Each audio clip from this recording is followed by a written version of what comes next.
صور فيك البهاء الأنوار بالحسن قد فقت الورى كالبدر تبدو في الفلك سبحان من قد صور فيك البهاء الأنوار بالحسن قد فقت الورى كالبدر تبدو في الفلك جل الذي قد أعد لك يا حبيبي ما أجملك الله نبي الله حبيب الله ما أجملك رسول الله نبي الله حبيب الله ما أجملك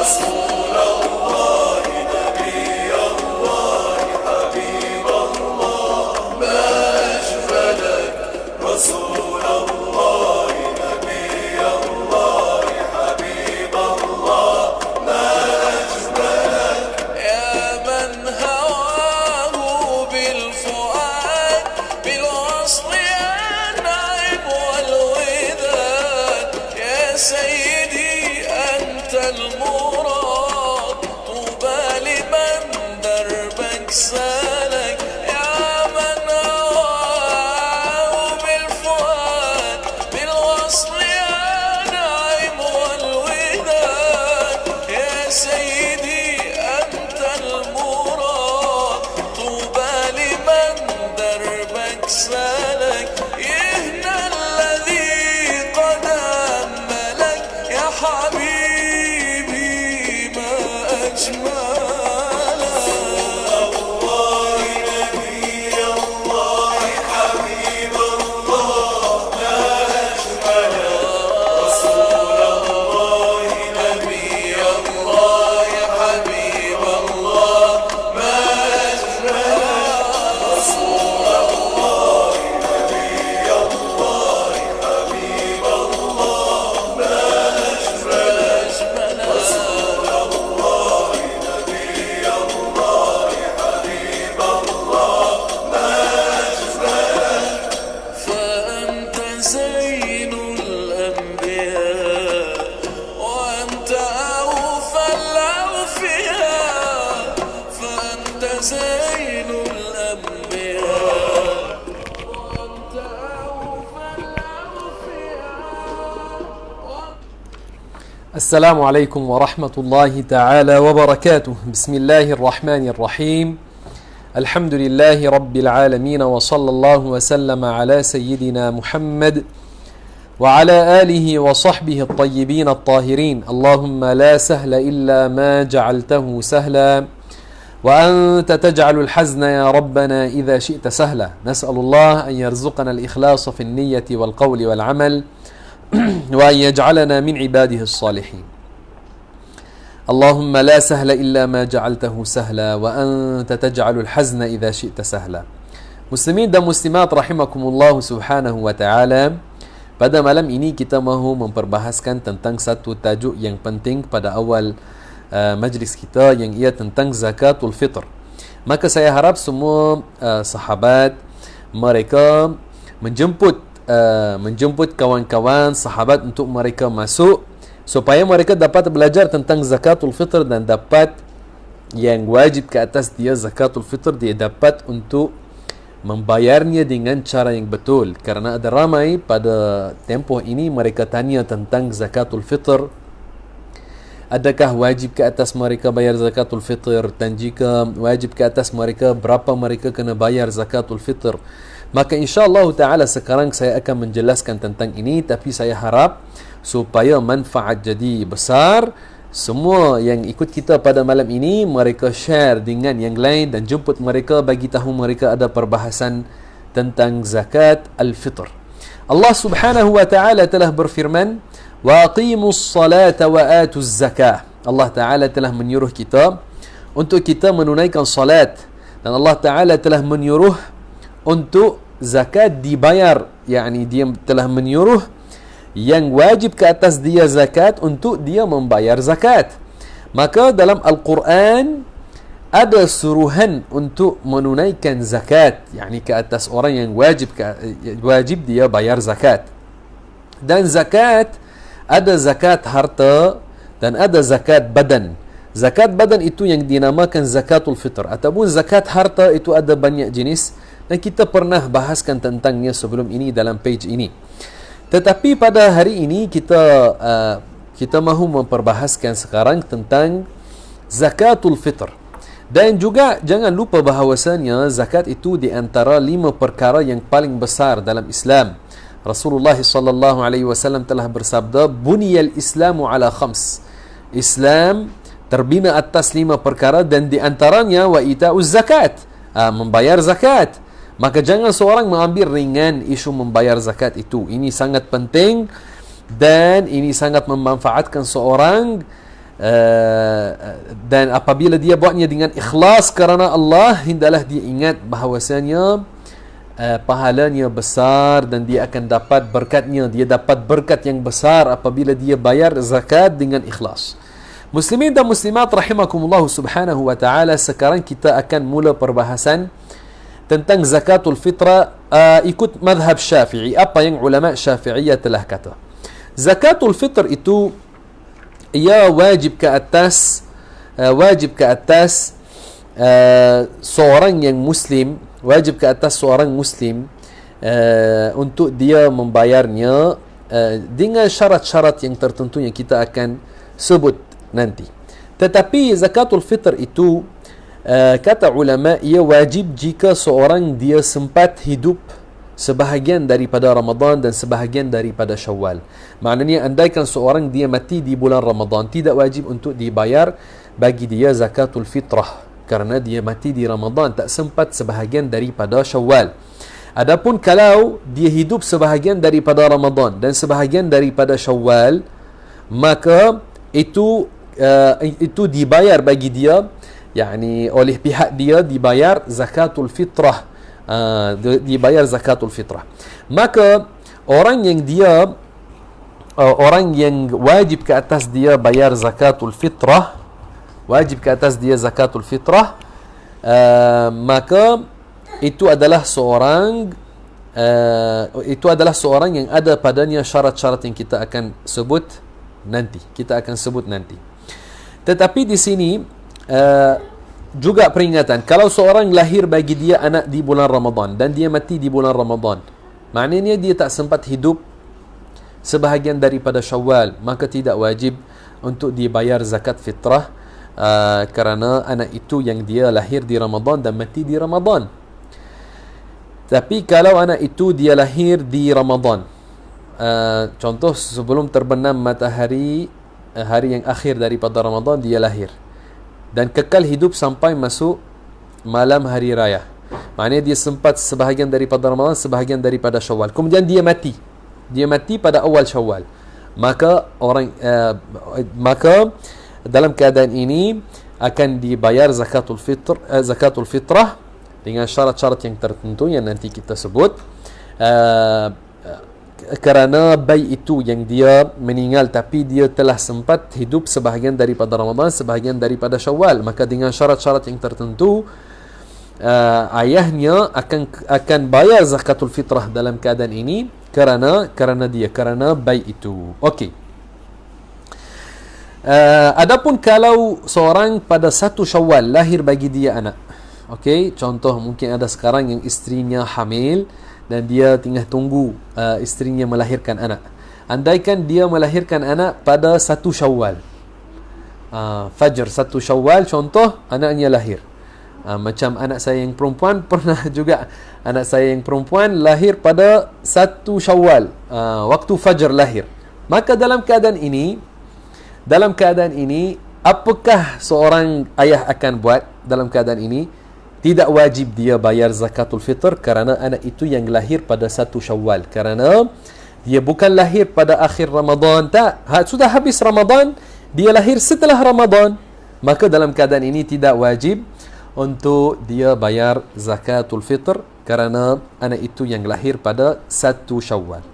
Maka jelas perkara ini sekarang kita nak sambung lagi. Zakatul fitr ini wajib ke atas seorang yang muslim yang merdeka, seorang muslim yang merdeka. Okey, bagi pihak dia dan juga bagi pihak yang dia wajib ke atasnya menafkahkan mereka. Yani seorang akan tengok dirinya, adakah ada padanya syarat kewajipan zakatul fitrah.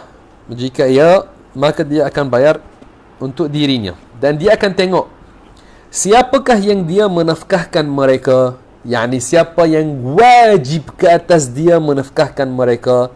Anaknya yang kecil yang fakir, ibu bapaknya yang kedua-duanya fakir, isterinya, maka mereka ini dia wajib ke atas dia menafkahkan mereka. Maknanya dia kena juga bayar zakat fitrah. Dia kena bayar zakat fitrah oleh pihak mereka ini yang wajib ke atas dia menafkahkan mereka. Maka setiap orang yang wajib ke atas seorang menafkahkan dia, wajib ke atas dia, maka juga wajib ke atas dia untuk dia bayar zakat fitrah oleh pihaknya. Okey, ini adalah penting. Maka kalau orang contoh dia seorang dia ada ibu bapa yang kedua-dua mereka fakir, maka ini adalah dah dikena bayar untuk dua orang. Dan untuk dirinya, ini 3. Kalau dia ada contoh dua isteri, ini adalah 2, dah jadi 6. Kalau dia ada contoh 5 anak yang kecil belum baligh dan 5 kanak-kanak yang kecil yang mereka belum baligh lagi dan mereka adalah orang-orang fakir, maka kalau 5 anak, maka tambah lagi, tambah 5, jadi ini 11. Maka maknanya dia kena bayar oleh pihak, atau dia kena bayar zakatul fitrah. Dia kena bayar zakatul fitrah. Dia akan kira bagi 11 orang dalam keadaan ini. Okey. Adapun anak-anaknya yang dia besar, dah besar, yakni sudah baligh. Maksud di sini sudah baligh, anaknya yang sudah baligh. Maka dalam apa yang disebut oleh para ulama, anak yang baligh tidak wajib ke atas si ayah untuk menafkahkan dia. Apabila tidak wajib ke atas si ayah menafkahkan dia, maknanya tidak wajib ke atas si ayah untuk membayar zakat fitrah juga oleh pihak dia. Dia ada anak yang berusia 18 tahun contoh, 17 tahun, dia sudah baligh, sama ada lelaki atau perempuan, dalam mazhab Syafi'i macam itu. Maka dalam keadaan ini tidak wajib ke atas si ayah untuk dia membayar zakat fitrah oleh pihak anak itu yang sudah baligh. Apabila seorang tidak wajib ke atas orang untuk membayar bagi dia nafkah, maka kalau dia mahu keluarkan zakat fitrah oleh pihak dia, perlu kepada izin daripada dia. Dia kena ambil izin daripada dia. Macam saya bagi contoh yang lain. Adik-beradik seorang yang tidak wajib ke atas dia menafkahkannya. Jika seorang dia mahu bayar zakat fitrah oleh pihak adik-beradik dia, adakah dia boleh pergi terus dan bayar tanpa minta izin daripada adik-beradiknya? Tidak boleh dan tidak sah. Boleh tengok dalam kitab Syarh Ar-Rawd, apakah Syekh Zakaria Al-Ansari telah memperbahaskan tentang isu ini, dan boleh tengok semua kitab para ulama Syafi'iyah. Ini perkara yang sangat jelas bagi yang ada ilmu dan pernah belajar fiqh. Maka apa adat yang zaman sekarang ramai orang buat, mereka tengok anak-anak mereka yang baligh semua dia pergi dan bayar, dan dia bayar tanpa rujuk kepada mereka, minta izin daripada mereka, maka itu tidak sah. Ini tidak sah. Mungkin orang terkejut, dia kata, oh saya dah buat ini banyak kali, setiap tahun dia bayar tanpa dia tanya kepada anak dia yang baligh sebelum dia bayar, sebelum tanpa ambil izin daripada anaknya yang baligh. Maka ini bukan maknanya kalau dia dah biasa buat itu, bukan maknanya perkara itu betul.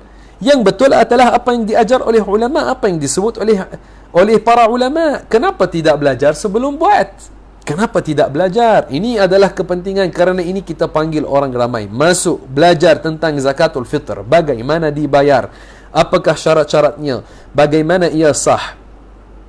Maka kita tidak tengok apakah yang banyak orang yang tidak belajar ilmu dan tidak belajar fiqh, apa mereka praktis daripada perkara yang tidak disebut dalam kitab ulama dan tidak berselari dengan apa yang para Syafi'iyah kata. Kita tengok apa yang ada dalam kitab ulama kita. Pun boleh berujuk kepada kitab seorang daripada ulama Melayu yang besar, dia bahaskan tentang ini, Haji Cik Al-Qadahi, yang dia alim zaman dahulu. Dia menulis kitab Sulam As-Sibyan, ia tentang fiqh Syafi'i, dia telah bahaskan tentang ini.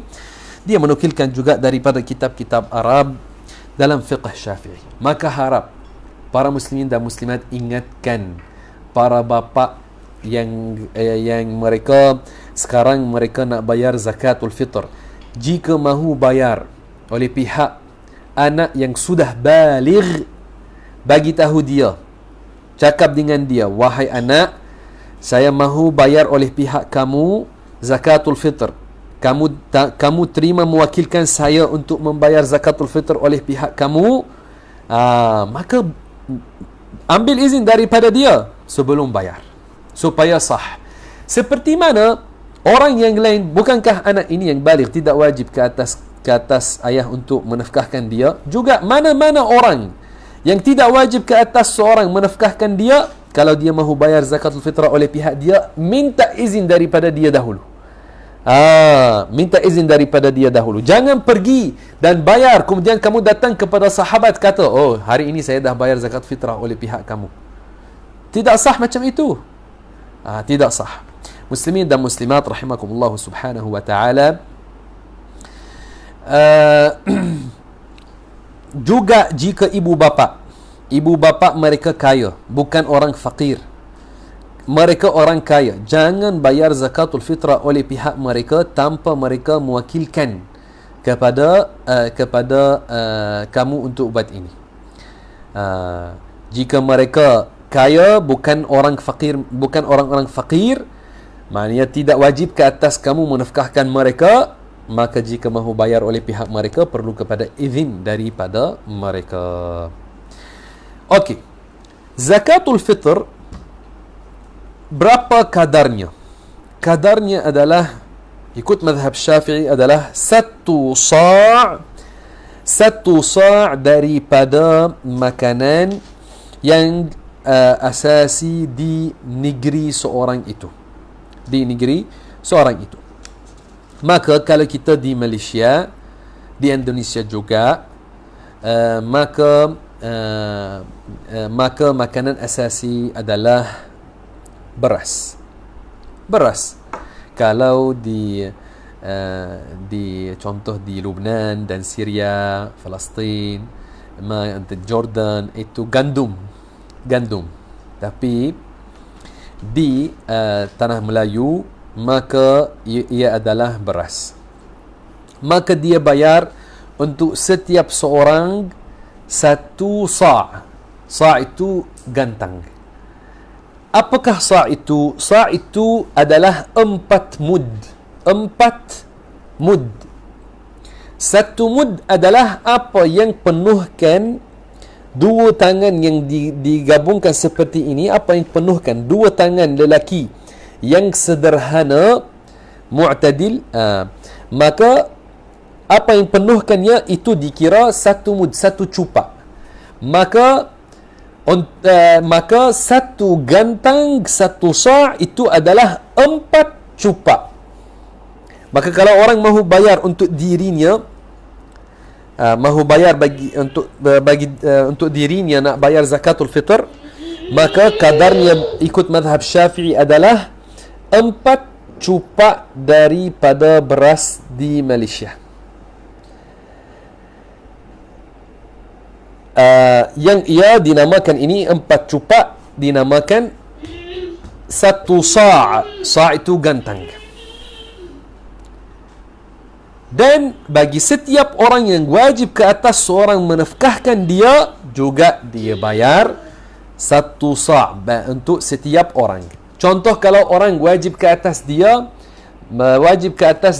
menafkahkan 10 orang dan dia mahu bayar untuk dirinya, maka ini dah 11, maka dia bayar 11 sa'. 11 sa'. Okey.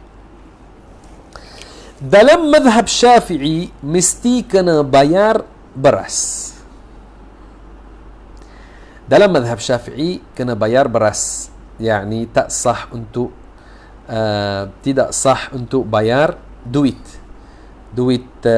kertas. Dalam mazhab Syafi'i mesti kena bayar dengan beras. Kalau contoh di Malaysia bukan dengan wang kertas. Okey. Dan sekarang ada ramai orang yang tanya, macam mana kalau kita nak bayar wang kertas RM1? Adakah sah atau tidak? Kita dah kata dalam mazhab Syafi'i tidak sah, tapi sah dalam mazhab yang lain. Okey, sedangkan sekarang ramai orang mereka dalam isu ini menggunakan selain mazhab Syafi'i, yang mana mereka gunakan wang kertas untuk bayar zakatul fitr. Itu adalah mengikut mazhab Imam Abu Hanifah. Dalam mazhab Imam Abu Hanifah sah untuk seorang dia bayar zakatul fitr menggunakan wang kertas. Boleh, sah. Tapi berapa kadarnya ikut mazhab Abu Hanifah? Tidaklah diketahui. Berdasar atau ikut mazhab Abu Hanifah, zakatul fitr kadarnya adalah separuh sa'. Separuh sa'. Ikut apa yang ulama Hanafiyah syarahkan. Separuh sa' daripada gandum atau kismis.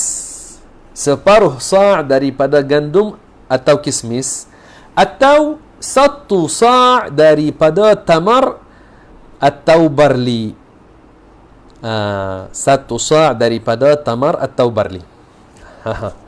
Maka dalam keadaan ini seorang kena tengok dalam mazhab Hanafi ini berapa nilai separuh sa' daripada gandum atau kismis, berapa nilainya dengan wang kertas. Dan dia boleh bayar, sama ada bayarnya atau bayar nilainya dengan wang kertas. Sah.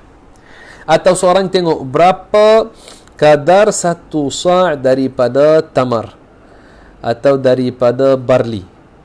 Berapa kadarnya, berapa nilainya dengan wang kertas. Wang kertas dia boleh bayar dengan wang kertas.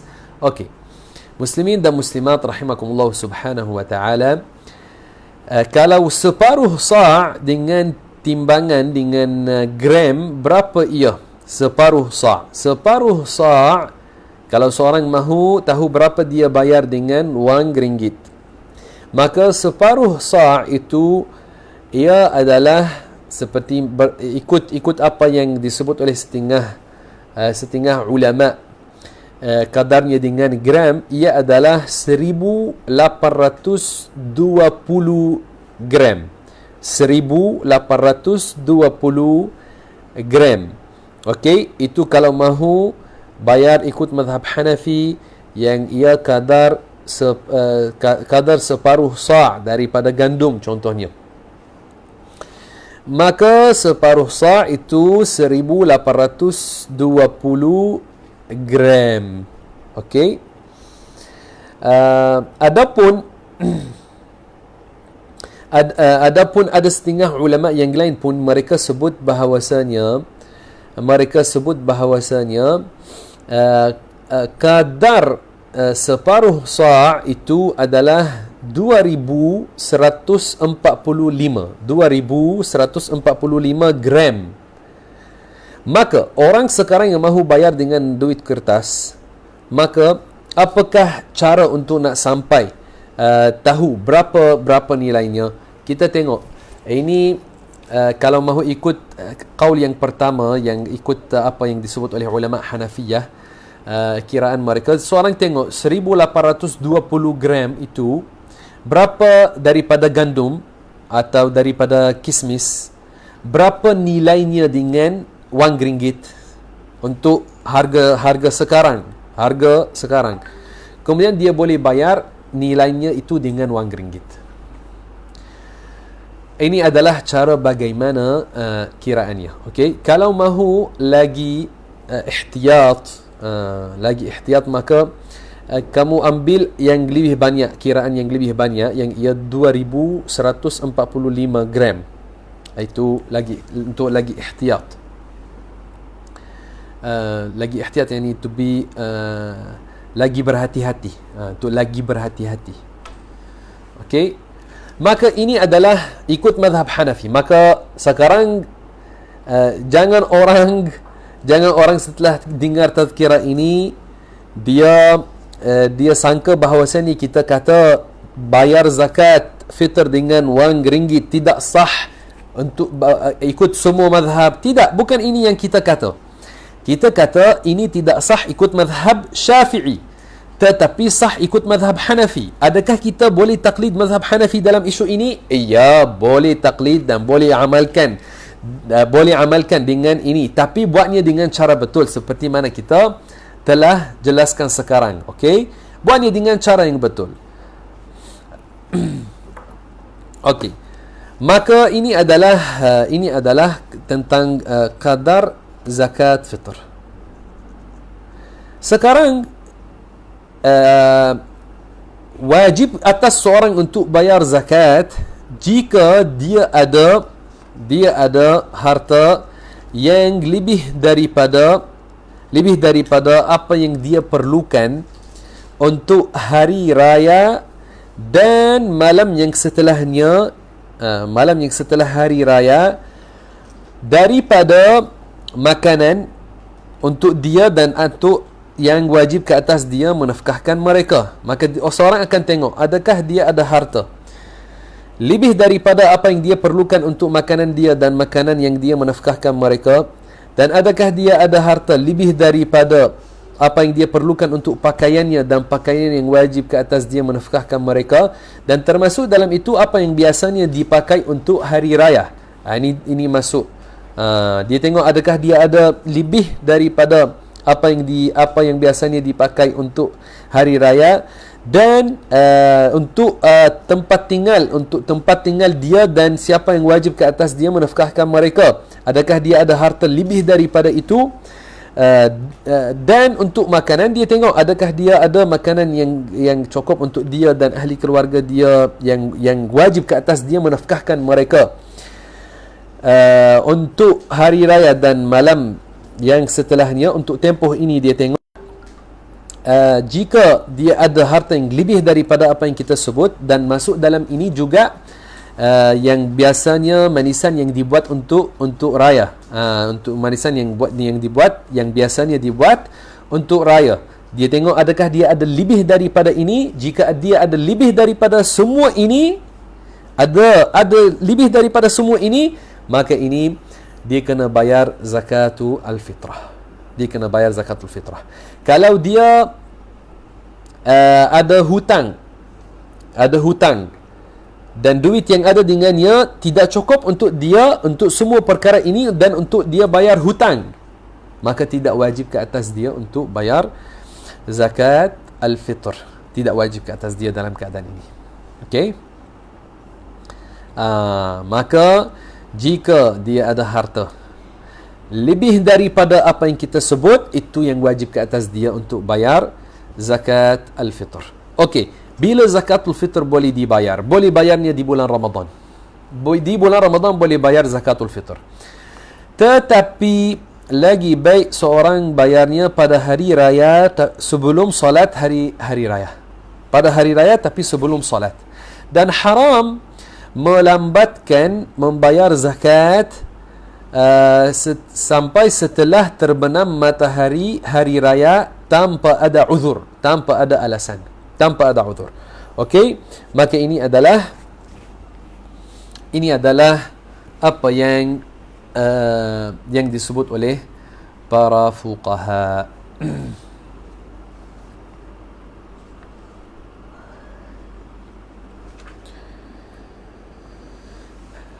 Maka ini adalah kesimpulan tentang zakatul fitr. Okey, sekarang orang mahu bayar, maka hendaklah dia niat bayar zakatul fitr, sama ada apabila dia asingkan harta yang dia mahu bayarkannya, atau apabila dia membayarnya kepada orang yang akan terima daripadanya, orang yang berhak untuk ambil zakat. Boleh. Dan boleh untuk kita mewakilkan seorang untuk dia menyampaikan harta ini atau zakat ini kepada yang berhak untuk mengambilnya.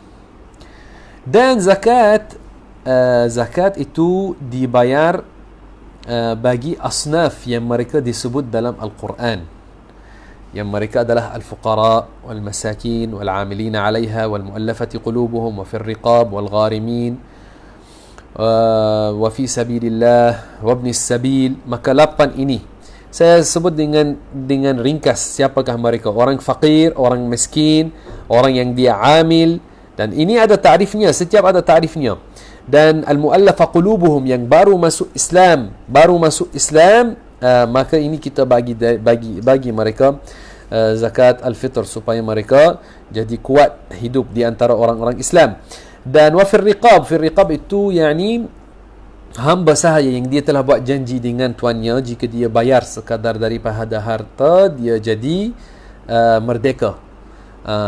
Wal gharimin, orang yang ada hutang dan dia tak mampu untuk nak kembalikan hutang, maka boleh ambil daripada harta zakat. Wa fi sabilillah, yakni orang-orang mujahid yang keluar untuk berjihad kerana Allah, maka ini adalah boleh diberi kepadanya daripada zakat. Jika ini yang mereka ini yang sukarela keluar, yang sukarela, bukan yang mereka ada gaji daripada kerajaan. Dan fi sabilillah bukan maknanya semua kebajikan, apa-apa kebajikan, tak. Ini maknanya seperti mana kita sebut. Wa ibnis sabil itu orang musafir yang dia tak ada dengannya apa yang menyampaikannya kepada tempat yang dia menuju kepadanya. Itu boleh juga diberi kepadanya daripada harta zakat.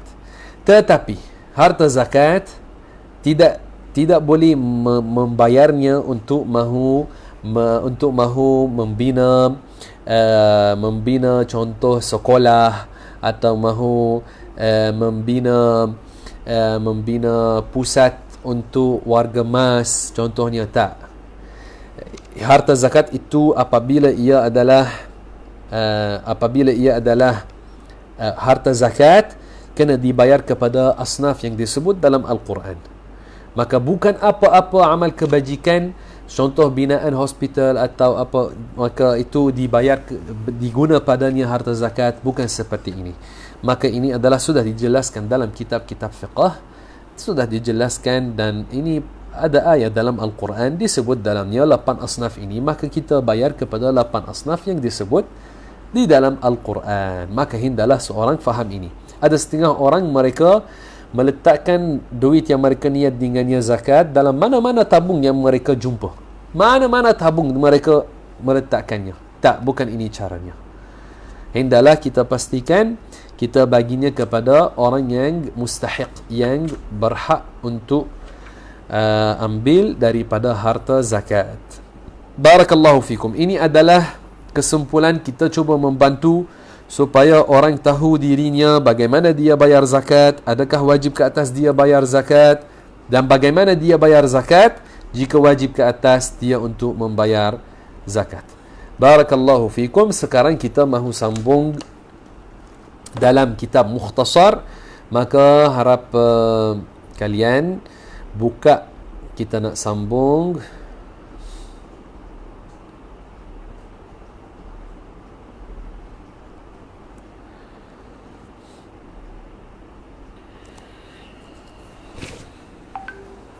Okey.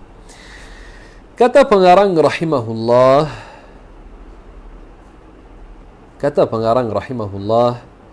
faslun wa yajibu ala kulli man salla muqtadiyan fi jumu'atin aw ghayriha an la yataqaddama ala imamihi fi al-mawqif wal ihram bal tabtulu al-muqaranatu fi al-ihram wa tukrahu fi ghayrihi illa at-ta'min. Sekarang kita mahu sambung tentang syarat-syarat mengikut imam dalam solat. Apakah syarat-syarat sah seorang ikut imam dalam solat? Maka ini sangat penting, hendaklah difahami, dan saya harap boleh panggil sahabat-sahabat ramai-ramai masuk untuk belajar tentang ini. Ada ramai orang mereka mahu solat di belakang imam, tapi kalau berlaku apa-apa syarat-syarat mereka tak tahu, maka sangat penting perkara ini. Muslimin dan muslimat rahimakumullah, ini dalam muka surat 57, pengarang rahimahullah dia kata, dan wajib ke atas setiap orang yang solat mengikut imam pada solat Jumaat atau solat yang selainnya, hendaklah tidak mendahului imamnya pada kedudukan berdiri dan ketika mengucap takbiratul ihram. Bahkan batal salatnya sekiranya dia menyebut takbiratul ihram serentak dengan imam, manakala yang serentak dengan imam pada selain daripada takbiratul ihram hukumnya makruh, melainkan ketika membaca amin. Baik. Seorang yang mahu mengikut imam, hendaklah dia tidak mendahului imamnya pada tempat berdiri, kedudukan berdiri. Bagaimana ini? Hendaklah tumit seorang makmum jangan mendahului tumit seorang imam. Tumit seorang makmum jangan ia depan tumit seorang imam. Kalau dia berdiri, tumitnya depan tumit imamnya, tidak sah solat si makmum itu. Okey? Dan mesti si makmum tidak mendahului imamnya pada takbiratul ihram, pada kata Allahu Akbar. Maka si makmum boleh mula dengan mengucap takbiratul ihram setelah imamnya habiskan takbiratul ihram semuanya. Setelah imam dia kata ra daripada Allahu Akbar, maka boleh dia mula dengan takbiratul ihram. Tapi kalau imamnya masih lagi belum habiskan melafazkan takbiratul ihram, jangan dia mula dengan takbiratul ihram. Kalau dia mula dengan takbiratul ihram, imamnya belum habiskan takbiratul ihram, tak sah salat si makmum. Takbiratul ihram yakni takbirah yang pertama yang kita masuk dengannya ke dalam salat. Itu takbiratul ihram. Okey. Adapun membuat rukun-rukun yang lain serentak dengan imam, maka contoh kalau buat ruku' serentak dengan imam, i'tidal serentak dengan imam, sujud serentak dengan imam, maka itu makruh, tidak membatalkan. Adapun mengucap amin serentak dengan imam, maka itu boleh, itu bukan makruh. Itu dia ucapnya sekali dengan imamnya. Okey. Sekarang kita mahu memperbahaskan bagaimana kalau seorang mendahului imamnya pada membuat rukun. Apakah hukum? Dengar ini. Kata pengarang, wa yahrumu taqaddumuhu bi ruknin fi'li wa tabtulu as-salatu bit taqaddumi 'ala al-imami bi ruknayn fi'liyayn mutawaliyayn tawilayn aw tawilin wa qasirin bila 'udhrin. Dan haram mendahului imam dengan satu rukun fi'li perbuatan, dan batal salat dengan sebab seseorang itu mendahului imam dengan dua rukun fi'li yang panjang secara berturut-turut atau satu rukun panjang dan satu rukun pendek tanpa keudhuran. Allah, Masya Allah, ini sangat penting. Maka siapa yang ada sahabatnya, kawan-kawannya isi satu rumah, panggil mereka duduk, faham tentang ini kerana ia sangat penting. Ini sangat penting supaya orang tahu hukum hakam ini yang berkait dengan mengikut imam dalam salat. Jika seorang mendahului imamnya dengan satu rukun fi'li, satu rukun perbuatan, apakah hukum salatnya? jika dia mendahului imamnya dengan satu rukun fi'li yang sempurna, itu adalah haram. Haram. Seperti mana, bagaimana seorang dia dikira telah mendahului imam dengan satu rukun fi'li. Kalau imam masih lagi berdiri membaca Fatihah, maka si makmum dia turun rukuk dan dia beri'tidal. Maknanya dia telah buat rukuk.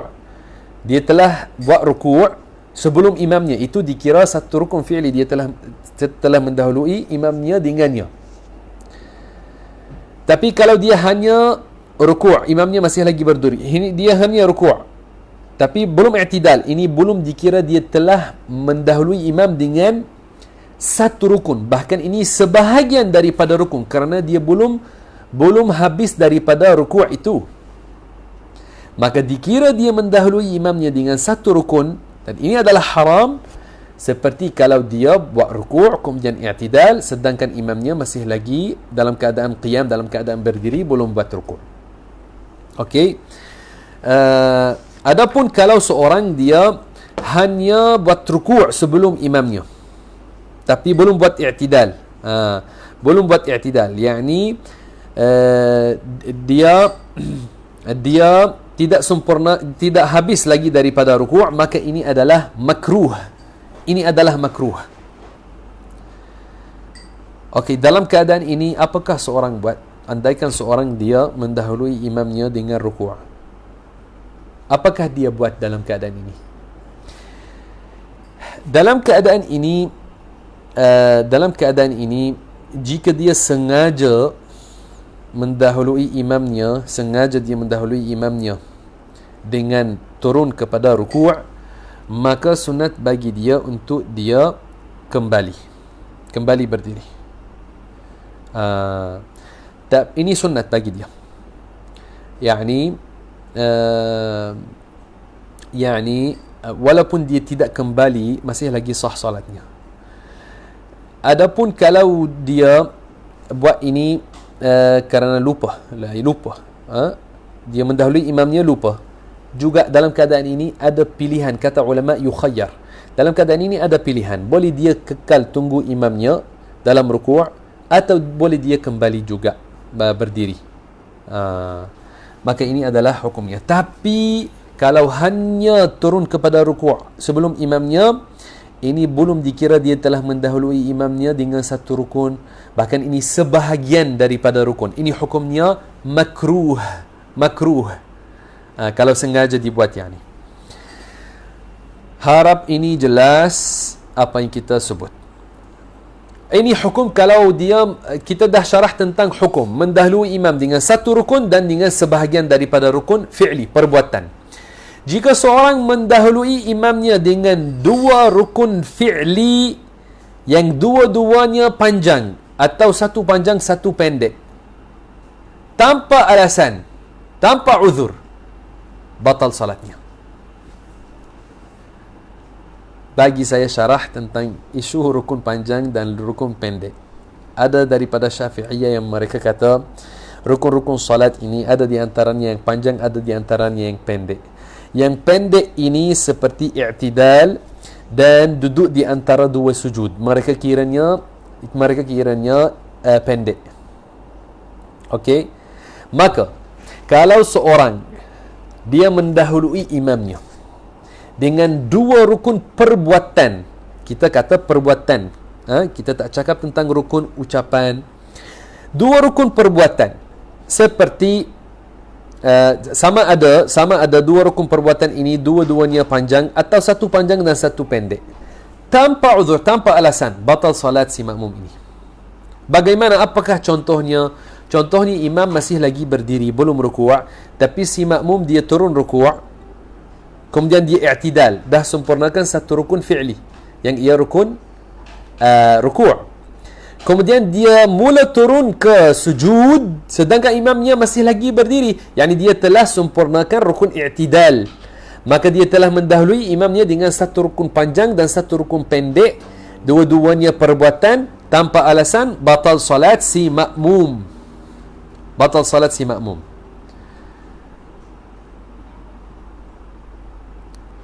Okey. Harap ini adalah jelas. Tapi kadang-kadang mungkin dia ada alasan. Contoh dia lupa dirinya dia sedang mengikut imam. Boleh jadi. Kerana ini dia kata sini kalau tanpa alasan. Mungkin dia ada alasan. Yani dia lupa dirinya contoh mengikut imam. Maka dia mendahuluinya. Boleh jadi. Okey, kata pengarang wa kadza ta'akhkhuru anhu bihima bighairi 'udhrin wa bi akthar min 3 arkanin tawilatin walau li'udhrin.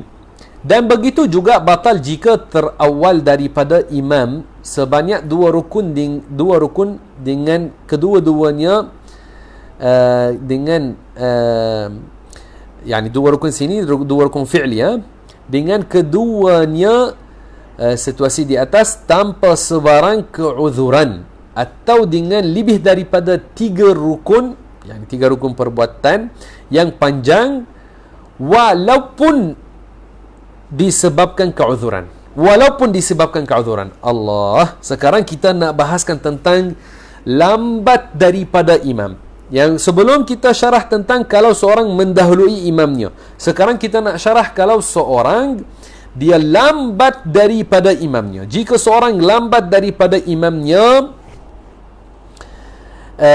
dengan 2 rukun perbuatan, yang satu panjang satu pendek, atau dua-dua panjang tanpa uzur, tanpa alasan, batal salatnya.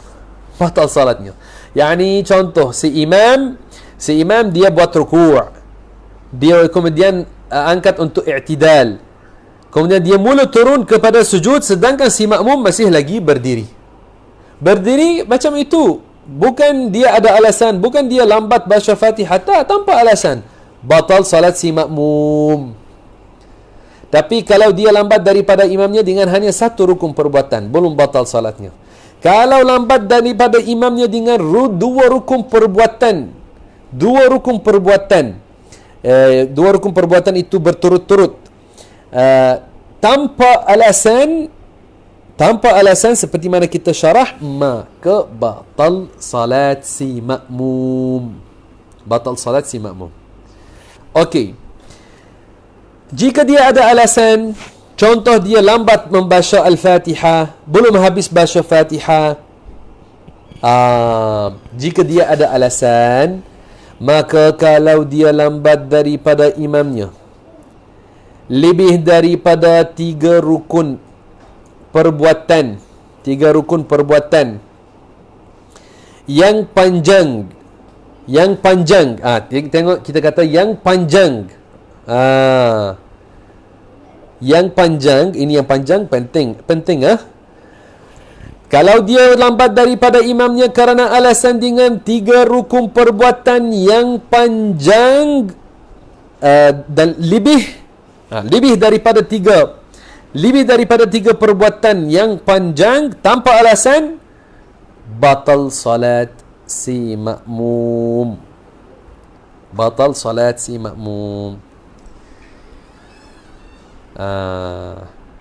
Contohnya apa? Fokus di sini supaya dapat faham. Contohnya apa? Contohnya seorang makmum dia masih lagi baca Fatihah, dia lambat, maka imamnya turun kepada ruku', dia habiskan ruku', kemudian dia buat i'tidal. I'tidal itu rukun pendek, kita tak akan kira sekarang kerana rukun pendek. Kemudian imamnya dia buat sujud yang pertama, dan imamnya juga buat duduk di antara 2 sujud. Tapi duduk di antara 2 sujud kita tak akan kira kerana rukun pendek. Kemudian imamnya buat sujud yang kedua, si makmum masih lagi berdiri membaca Fatihah. Imam angkat kepala daripada sujud yang kedua dan dia duduk untuk baca tahiyat yang akhir. Tapi si makmum masih lagi dia membaca Fatihah. Dia masih lagi berdiri membaca Fatihah. Dalam keadaan ini, jika si makmum tidak meninggalkan membaca Fatihah dan turun terus untuk bermuafakat dengan si imamnya, batal salat si makmum. Tapi kalau dia tinggalkan mensempurnakan Fatihah dan terus turun dan ikut imamnya pada tahiyat, pada rukun yang keempat itu, maka tidak batal si makmum, tapi kerana dia turun terus, maka dia akan tambah satu rakaat setelah salam imamnya. Dia akan tambah satu rakaat setelah salam imamnya.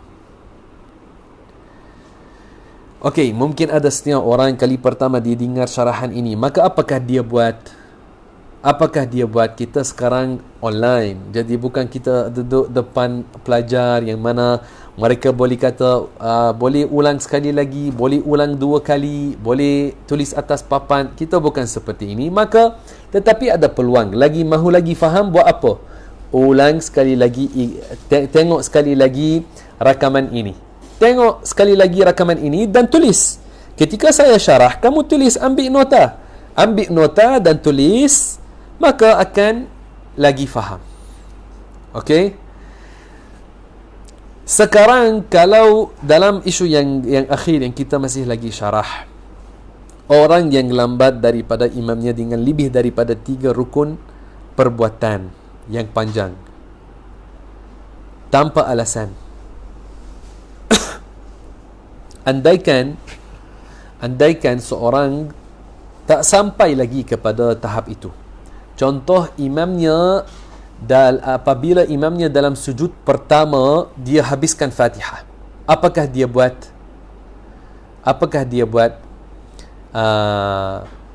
Maka dia akan ikut tertib dirinya untuk nak sampai bermuafakat dengan imam. Maknanya kalau imamnya masih lagi dalam sujud pertama, contoh, dia baru habiskan baca Fatihah, si makmum akan buat apa? Akan buat rukuk, akan buat i'tidal, kemudian akan turun untuk sujud pertama sampai dia berjumpa dengan imam dalam rukun yang imam sedang membuatnya. Okey? Ini adalah caranya. Baik. Kata pengarang, فلو تأخر لإتمام الفاتحة حتى فرغ الإمام من الركوع والسجودين فجلس للتشهد أو قام وافق الإمام فيما هو فيه وأتى بركعة بعد سلام إمامه. Sekiranya seseorang itu terawal untuk menyempurnakan Al-Fatihah sehingga selesai imam daripada rukuk dan 2 sujud, lalu imam duduk untuk bertasyahud atau imam berdiri, maka hendaklah makmum segera meninggalkan Fatihahnya dan segera menyamakan perbuatannya dengan imam pada posisi yang dia imam sedang melakukannya, dan hendaklah makmum menambah dengan 1 rakaat setelah ucapan salam imamnya. Ini apa yang saya baru syarah sekarang. Okey? Ini adalah keadaan yang akhir yang saya telah syarah, tapi ini sudah ditulis dan pengarang telah syarahkannya. Maka yang mahu lagi fokus dan faham, hendaklah dia guna salinan daripada kitab, boleh download daripada Telegram. Kata pengarang, wa in atammaha qabla dhalik masya ala tartibi nafsih, dan jika dia telah menyempurnakan bacaan Fatihah sebelum yang demikian itu, hendaklah seorang itu menyempurnakan salat mengikut tertib sendiri. Ini yang kita syarah. Sudah syarah ini, tapi kita hanya baca. Okey, kata pengarang, wa ayya'lama bintiqalati imamih, di antara syarat-syarat sah mengikut imam dalam salat adalah dia mengikut perpindahan dia wajib dia mengetahui perpindahan imamnya. Wajib dia mengetahui perpindahan imamnya. Bagaimana seorang dia tahu perpindahan imamnya? Sama ada dia melihat imamnya depannya, atau dia dengar suara imamnya, atau dia dengar suara muballigh yang ulang setelah imamnya. Contoh, dia ulang takbir setelah imamnya. Maka dengan cara ini dia tahu perpindahan imam. Adapun kalau orang dia tak tahu perpindahan imamnya langsung, dia tak tahu perpindahan imamnya, maka bagaimana dia mahu ikutnya? Tidak sah. Kata pengarang, wa an yajtami'a fi masjidin wa illa fa fi masafati 300 dhira'in yadawiyyah, dan hendaklah berhimpun kedua-duanya imam dan makmum dalam satu masjid. Jika tidak, maka pada jarak 300 hasta ukuran tangan. Yani untuk sah seorang mengikut imam, sama ada kedua-dua mereka ada dalam masjid, dan jika ada dalam masjid, maka walaupun jarak di antara kedua-duanya sangat panjang, maka itu sah solat. Okey? Walaupun jarak di antara seimam dan makmum sangat panjang. Okey, sini ada soalan. Jap saya cuba baca soalan ini. Okey. Mahu tahu tentang isu imam masbuk dan mahu tahu tentang isu makmum masbuk dan makmum muwafiq. Okey. Nanti insya-Allah setelah saya habiskan ini saya cuba terangkan tentang ini, okey? Tentang masbuk dan muwafiq. Tunggu kita sampai kita habiskan syarahan ini. Maaf, mungkin saya tak dapat nak baca semua soalan. Kalau saya nak baca semua soalan, nanti tak dapat nak sambung ini.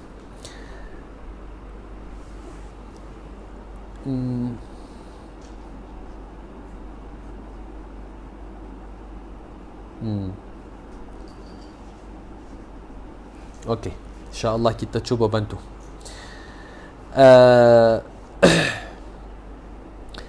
Untuk isu jarak ini, adakah disyaratkan satu jarak yang tertentu di antara imam dan makmum supaya sah si makmum ikut imam? Kalau dalam masjid tidak syarat.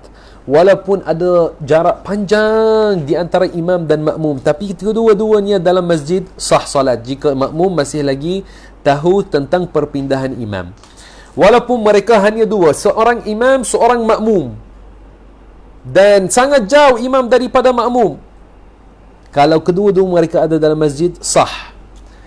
Kita kata sekarang tentang bagaimana ia sah. Kita bukan cakap tentang cara yang sunnat sekarang. Kita cakap tentang isu sah. Okey. Adapun kalau mereka bukan solat dalam masjid, mereka di luar masjid. Kalau di luar masjid, syarat untuk sah si makmum ikut imam, jarak di antara si makmum dan imam tidak melebihi 300 hasta. Hasta dengan ukuran tangan. Tidak melebihi 300 hasta. Tapi kalau ada seorang imam, seorang makmum, berapa jarak di antara mereka supaya sah? Jangan melebihi 300 hasta. Tapi kalau ada saf-saf di belakang imam di luar masjid, bukan tempat masjid, contoh di surau sahaja atau di tempat lain bukan masjid, kalau saf berturut-turut, maka walaupun di antara saf yang akhir dan si imam ada jarak yang panjang, sah itu kerana saf berturut-turut. Tapi jangan di antara satu saf dan saf yang setelahnya ada jarak lebih daripada 300 hasta apabila di luar masjid. Okey? Kata pengarang, wa la yahula bainahuma hailun yamna'u al-istitraq. Okey. Ini saya tinggalkan untuk esok.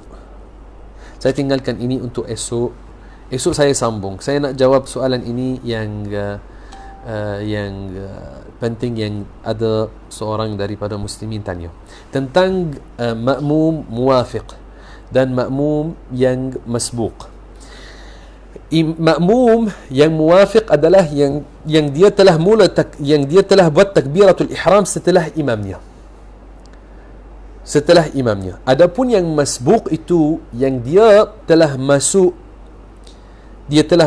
ikut imam dan tidak ada masa cukup di antara takbir yang dia buat dan rukuk imamnya untuk dia baca Al-Fatihah. Tak ada masa yang cukup. Dia buat takbiratul ihram, dia dapat untuk membaca 2 ayat daripada Fatihah, kemudian imam buat rukuk. Ini dinamakan masbuq.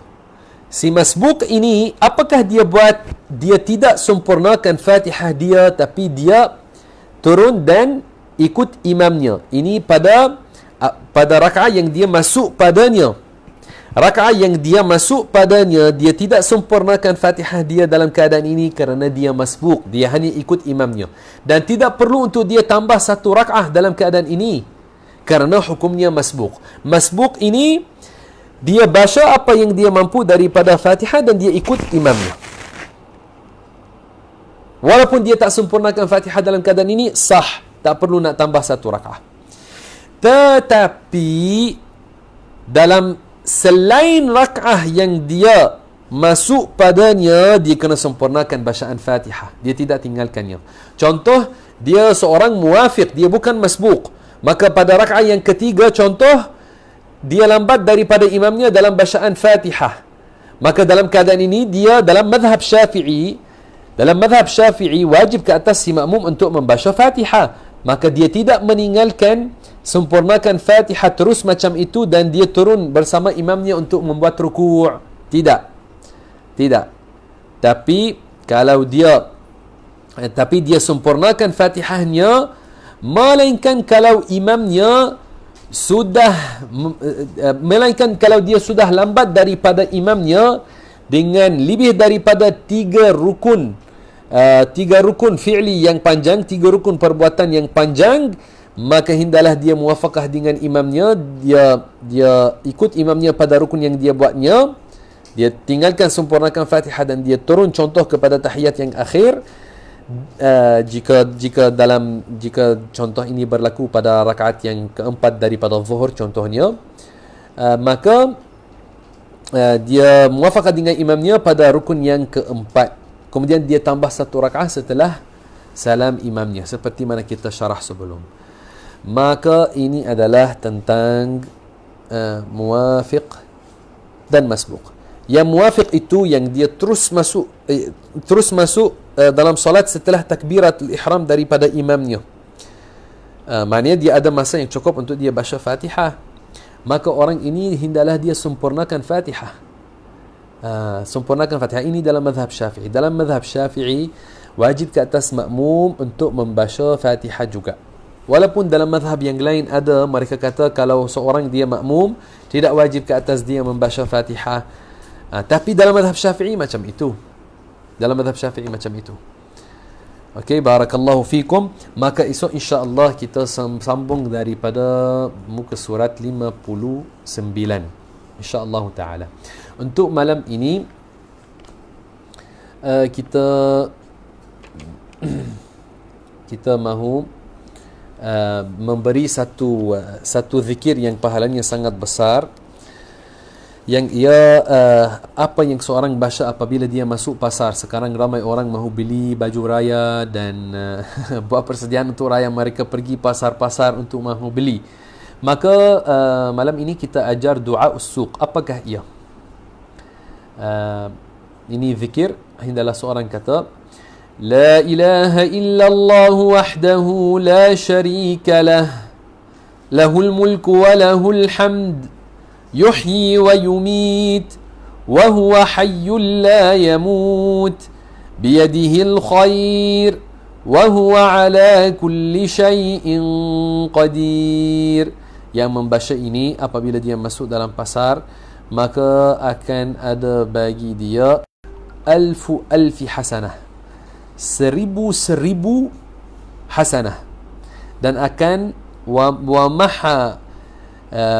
dan akan dipadamkan bagi dia 1000 sayyi'ah. Dan warid dalam hadis, wa bana lahu baitan fil jannah, dan Allah Taala akan menjadikan bagi dia rumah di syurga. Masya Allah al-azim. Maka jangan lepaskan peluang ini. Apabila masuk dalam pasar, baca ini, ada padanya pahala yang sangat besar. Masya Allah al-azim. Barakallahu fikum, akramakumullah, jazakumullahu khaira, waffaqakumullah. Jangan lupa ini adalah malam-malam Ramadan dalam 10 yang akhir. Maka jangan sia-siakannya, gunakannya dalam kebaikan lillahi ta'ala. Barakallahu fikum, akramakumullah, waffaqakumullah. Allahumma ya arhamar rahimin, waffiqna lil khair, وفقنا للخير يا كريم. اللهم أدخلنا الجنة بلا عذاب وارزقنا رؤية ليلة القدر. اللهم مكننا من الدعاء فيها ووفقنا للخير يا كريم. وصلى الله على محمد وعلى آله وصحبه وسلم والحمد لله رب العالمين. والسلام عليكم ورحمة الله وبركاته.